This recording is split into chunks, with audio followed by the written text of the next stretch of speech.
ಇನ್ನು ರಾಜ್ಯ ಸರ್ಕಾರದ ವಿರುದ್ಧವಾಗಿ ಗುತ್ತಿಗೆದಾರರ ಸಂಘ ಮತ್ತೆ ಸಿಡಿದೆದ್ದಿದೆ. ಇವತ್ತು ಸುದ್ದಿಗೋಷ್ಠಿ ನಡೆಸಿರುವಂತಹ ಸಂಘದ ಅಧ್ಯಕ್ಷ ಮಂಜುನಾಥ್, ಗುತ್ತಿಗೆದಾರರಿಗೆ ಸರಿಯಾಗಿ ಬಿಲ್ ಆಗ್ತಾ ಇಲ್ಲ. ಕಳೆದ 2.5 ವರ್ಷಗಳಿಂದ ಪರದಾಟ ಅನುಭವಿಸ್ತಾ ಇದ್ದೀವಿ. ಸಮಸ್ಯೆಗಳ ಕುರಿತಾಗಿ 100 ಪುಟಗಳ ದಾಖಲೆಯನ್ನ ಕೊಟ್ಟಿದ್ದೀವಿ.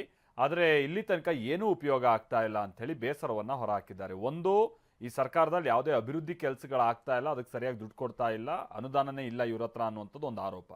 ಎರಡನೇದು, ಮಾಡಿರೋ ಕೆಲಸಕ್ಕೂ ಕೂಡ ಸರಿಯಾಗಿ ಬಿಲ್ ಪಾವತಿ ಆಗ್ತಾ ಇಲ್ಲ ಅಂತ ಖುದ್ದು ಗುತ್ತಿಗೆದಾರರು ತಮ್ಮ ಬೇಸರವನ್ನ ಹೊರಹಾಕ್ತಾ ಇದ್ದಾರೆ. ನಾವೆಲ್ಲ ಕಾರ್ಯಕಾರಿ ಸಮಿತಿಯವರು 31 ಜಿಲ್ಲೆಗೆ ಹೋಗ್ಬಿಟ್ಟು ಸಣ್ಣ ಕಾಂಟ್ರಾಕ್ಟರ್ಗಳಿಗೆ, ಮಧ್ಯಮ ವರ್ಗದ ಕಾಂಟ್ರಾಕ್ಟರ್ಗಳಿಗೆ ನಾವು ಇದೀವಪ್ಪ, ನೀವು ಧೈರ್ಯ ಕೆಡಬೇಡ್ರಿ, ನಾವು ಹೋರಾಟ ಮಾಡ್ತೀವಿ ಅಂತಂದೇಳಿ ಅವ್ರಿಗೆ ಸಾನು ಹೇಳಿ, ಆಮೇಲೆ 5ನೇ ತಾರೀಕಿಗೆ ನೆಕ್ಸ್ಟ್ ಮಂತ್ ಮಾರ್ಚ್ 5ನೇ ತಾರೀಕಿಗೆ ನಾವು ಸ್ಟ್ರೈಕ್ ಮಾಡೋಣ, ಲೆಟ್ರುಗಳೆಲ್ಲ ಕೊಟ್ಟಿದ್ದೀವಿ. ಆಮೇಲೆ ಹಿಂದಿ ಮಿಂಟೆ ನಾವು ಇನ್ನೂ ನಿಮಗೆ ಹೇಳಬೇಕು ಅಂದರೆ, ನಾವು ಈ ಒಂದು ನಮ್ಮ ಹೈಕಮಾಂಡ್ ಇದಕ್ಕೆ ರಾಹುಲ್ ಗಾಂಧಿ ಅವರಿಗೆ ಒಂದು ಲೆಟ್ರ್ ರೆಡಿ ಮಾಡಿ ಇಟ್ಕೊಂಡಿದ್ದೀವಿ.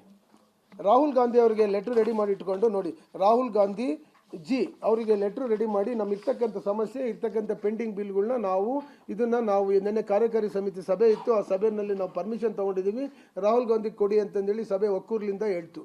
ಆಮೇಲೆ